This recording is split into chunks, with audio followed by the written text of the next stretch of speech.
नाज़रीन, इस वक्त एक बड़ी खबर जम्मू कश्मीर से आ रही है। आपको बता दें, जम्मू कश्मीर में पाकिस्तान की फिर इश्तियाल अंगेजी। जिला राजौरी के मंजाकोट सेक्टर में फायरबंदी की खिलाफ वर्जी की गई है। हिंदुस्तानी फौज भी फायरिंग का मुंह तोड़ जवाब दे रही है। बालाकोट और मेंढर सेक्टर में भारी शैलबारी हो रही है। जिला पुंछ के दोनों इलाकों में पाकिस्तान की तरफ से फायरिंग हो रही है। इस वक्त की अहम खबर जम्मू कश्मीर से आ रही है।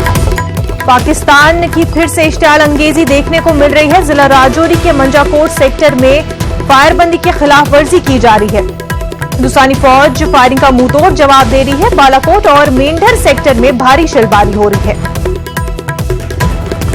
मजीद तफसीलात के साथ हमारे नुमाइंदे मनोज कौल इस वक्त हमारे साथ जुड़ चुके हैं। मनोज, आपसे जानना चाहेंगे इस पूरे मामले को लेकर के आपके पास क्या कुछ अपडेट्स है?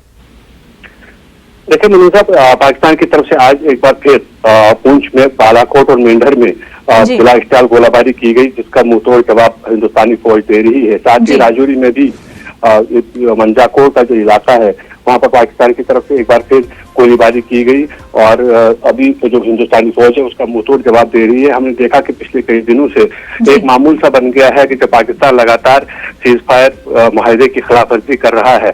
हालांकि कई बार हमने ये भी देखा कि पाकिस्तान को उसका बहुत नुकसान उठाना पड़ा है, लेकिन पाकिस्तान फिलहाल अपनी हरकतों से बाज आता दिखाई नहीं दे रहा है और लगातार उस तरफ से जो बिला इश्तियाल फायरिंग हो रही है उसका, हालांकि जैसे मैंने कहा कि मुंहतोड़ जवाब दिया जा रहा है, लेकिन पाकिस्तान लगातार जो सीज फायर माहिदा है दोनों मुल्कों के दरमियान जो माहिदा हुआ था कि वो एक दूसरे पे फायरिंग नहीं करेंगे, उस माहिदे की खिलाफवर्जी करता आ रहा है पाकिस्तान। और ये माना जा रहा है कि पाकिस्तान की ये कोशिश है कि जो मिलिटेंट वहाँ लॉन्च पैड से बैठे हुए हैं फायरिंग की आड़ में, इस बिला इश्तियाल गोलाबारी की आड़ में वो ज्यादा से ज्यादा मिलिटेंटों को जम्मू कश्मीर में दाखिल कराने की कोशिश कर रहा है। लेकिन जिस तरह से भारतीय फौज वहां पर अलर्ट है और उस वजह से जितनी भी कोशिशें पाकिस्तान की हैं उन्हें फॉइल किया जा रहा है।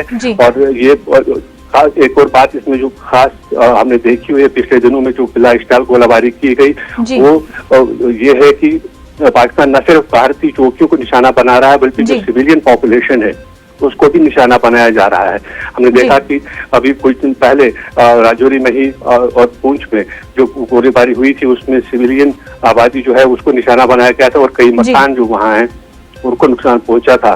तो फिलहाल इन दोनों सेक्टर्स में पुंछ की बात करें या फिर अपना राजौरी की बात करें तो यहाँ पर पाकिस्तान की तरफ से लगातार गोलीबारी की जा रही है, मोर्टार्स दागे जा रहे हैं और भारतीय फौज उसका मुआवजा जवाब दे रही है। मनोज, जिस तरह से आपने बोला कि रेजिडेंशियल एरियाज को निशाना बनाया जा रहा है, तो वहां पर जो लोग हैं क्या उनको दूसरे मकामात की तरफ मुंतकिल किया जा रहा है?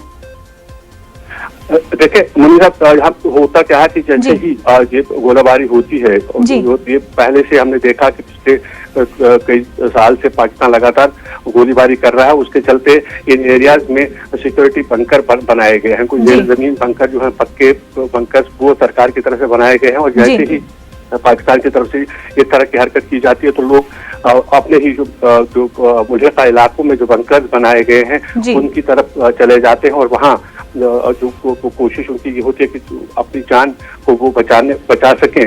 और अब अगर ज्यादा ये देर तक फायरिंग होती है तो उसके बाद डिस्ट्रिक्ट एडमिनिस्ट्रेशन और बाकी जो पुलिस प्रशासन है वो ये कोशिश करते हैं कि लोगों को महफूज मकामात तक पहुंचाया जाए। लेकिन फिलहाल अभी जिन सेक्टर्स में फायरिंग हो रही है जिनसे मैंने जिक्र किया, मेंढर हो, बालाकोट हो या फिर मंजाकोट सेक्टर हो, जहाँ फायरिंग हो रही है और जो मकामी आबादी है वो बंकर्स में पनाह दिए हुए हैं। जी बिल्कुल मनोज, बेहद शुक्रिया आपका।